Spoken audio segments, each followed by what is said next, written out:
राष्ट्रवादी काँग्रेसमधील फुटीनंतर अजित पवार गटात गेलेले ठाणे शहर युवक अध्यक्ष वीरू वाघमारे आणि सरचिटणीस हेमंत वाणी यांनी पुन्हा राष्ट्रवादी काँग्रेस शरदचंद्र पवार पक्षात प्रवेश केला।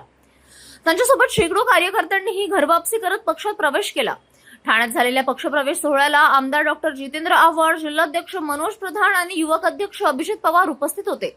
नव्याने प्रवेश करणाऱ्या कार्यकर्त्यांचे स्वागत करताना डॉक्टर आव्हाड यांनी भटकलेले पक्षी पुन्हा घरट्यात परततात अशी मिश्किल प्रतिक्रिया दिली। वीरू वाघमारे यांनी अजित पवार गटात कार्यकर्त्यांना अपेक्षित सन्मान मिळत नसल्याचा आरोप केला। डॉक्टर जितेंद्र आव्हाड, मनोज प्रधान आणि अभिजित पवार यांचे नेतृत्व कार्यकर्त्यांना सोबत घेऊन चालणारे असल्याने पुन्हा शरद पवार गटात परतण्याचा निर्णय घेतल्याचे त्यांनी सांगितले।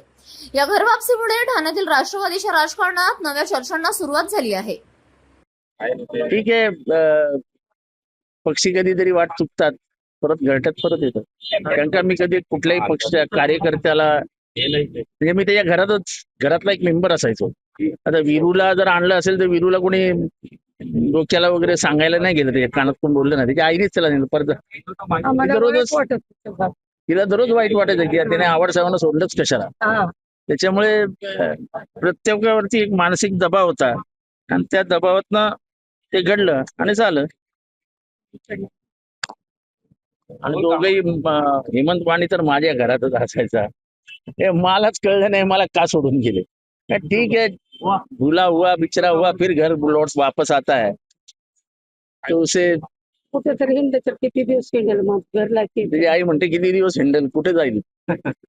काय रेकॉर्ड माझा जन्मत माझा आवडता गणपती झाला। 2002 साली आमच्या घरांना तोडण्यासाठी महानगरपालिकेची नोटीस लागलेली। वय होतं माझ्या मते 17-18 वर्ष। त्या वर्षी साहेबांनी घर वाचवलं। त्या दिवसापासून 2022 पर्यंत साहेबांसाठी पण काही घडामोडी झाल्या, काही आमचे निर्णय चुकले।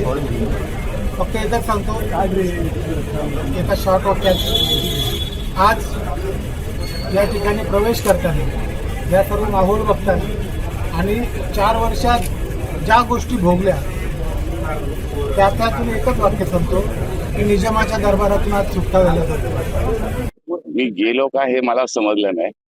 ठीक आहे गेलो, पण एक मला 15 दिवसानंतर एक साहेबांचा फोन आला। एक 7-8 फुलं वाहिली माझ्यावर, नंतर सांगितलं संपलं आता, चल बस झालं। बस झालं म्हणजे परत ये, बस झालं चल परत ये। ते डोक्यात थोडं वेगळे विचार होते, म्हणजे केस संदर्भात, बाकी काय नाही। मी क्लिअर सांगतो, माझ्यावर ज्या 307 पडल्या, 1 नाही 2 नाही 3, त्या केसमुळे गेलो मी, बाकी काय। पण नंतर त्याच केस साहेबांनी काढायला चालू केल्या। मग आता बोललं तिकडे राहून घ्यावं,